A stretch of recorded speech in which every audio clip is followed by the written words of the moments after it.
SIR ആദ്യത്തെ പരീക്ഷണശാലയാണ് ബീഹാർ.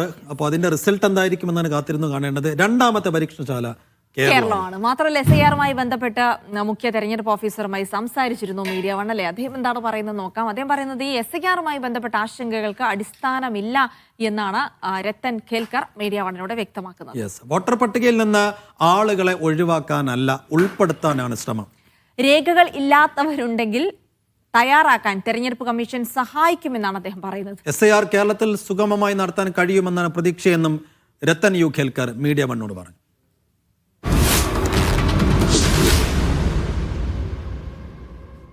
എല്ലാ eligible ആയിട്ടുള്ള ആൾക്കാരെ ഇൻക്ലൂഡ് ചെയ്യാൻ വേണ്ടിയിട്ട് തന്നെയാണ് നമ്മൾ എല്ലാ പാർട്ടി ആൾക്കാരോടും നമ്മൾ പറയാൻ പോകുന്നത്.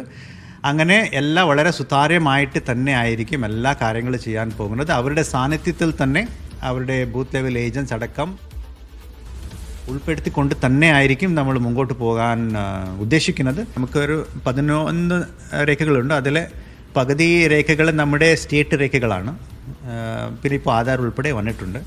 So right to service act അനുസരിച്ചിട്ട് നമ്മുടെ ഡിപ്പാർട്ട്മെൻറ്റ്സ് കൊടുക്കാനുള്ള ഈ 11 രേഖകൾ 2 ആഴ്ചക്കകം എന്തായാലും അവർ കൊടുക്കണം.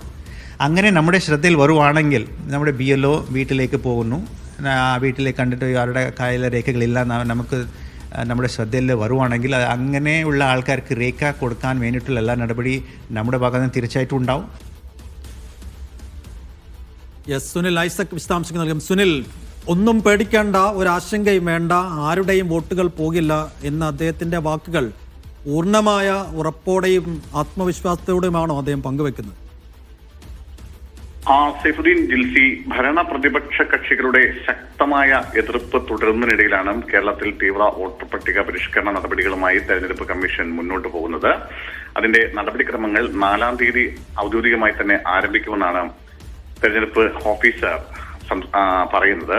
എന്തായാലും ഇന്ന് അതിന് മുന്നോടിയായി പ്രധാനപ്പെട്ട സംസ്ഥാനത്തെ എല്ലാ രാഷ്ട്രീയ കക്ഷികളുടെയും പ്രതിനിധികളുടെ ഒരു യോഗം വിളിച്ചു ചേർത്തിട്ടുണ്ട്. ഇന്ന് ഉച്ചയ്ക്ക് 12 മണിക്കാണ് ഈ യോഗം. ആ യോഗത്തിൽ രാഷ്ട്രീയ കക്ഷികൾ എന്ത് നിലപാടാണ് ഇതിനോട് സ്വീകരിക്കുക എന്നത് ഏറ്റവും നിർണായകമായ കാര്യമാണ്. അതിനിടയിലാണ് രത്തൻ ഖേൽക്കർ നമ്മളുമായി സംസാരിക്കുന്നത്.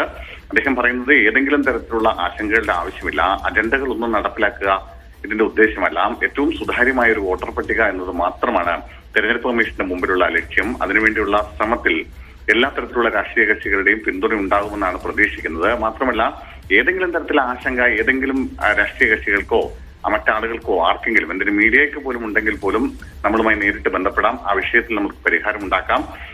അതുപോലെ ഈ രേഖകളില്ലാത്ത ആരെങ്കിലും ഉണ്ടെങ്കിൽ അത്തരം ആളുകൾക്ക് 2 ആഴ്ചക്കുള്ളിൽ തന്നെ രേഖകൾ വീട്ടിൽ എത്തിച്ചു നൽകാനുള്ള സംവിധാനങ്ങൾ ഏർപ്പെടുത്തും. അതുകൊണ്ട് അത്തരം ആശങ്കകൾ ഒന്നും വേണ്ട. ഏതെങ്കിലും തരത്തിലുള്ള ചെറിയ ചെറിയ എതിർപ്പുകൾ ഉണ്ടാവും. അത് ഏത് പദ്ധതി നടപ്പിലാകുമ്പോഴും അതിൽ എതിർപ്പുണ്ടാവുക സ്വാഭാവികമാണ്. ആ എതിർപ്പുകളിൽ നിന്നൊക്കെ പതിയെ ഇല്ലാതാവും. പദ്ധതി സുതാര്യമായി നടപ്പിലാക്കാൻ കഴിയുമെന്ന ശുഭപ്രതീക്ഷയാണ് അദ്ദേഹം പങ്കുവെക്കുന്നത്.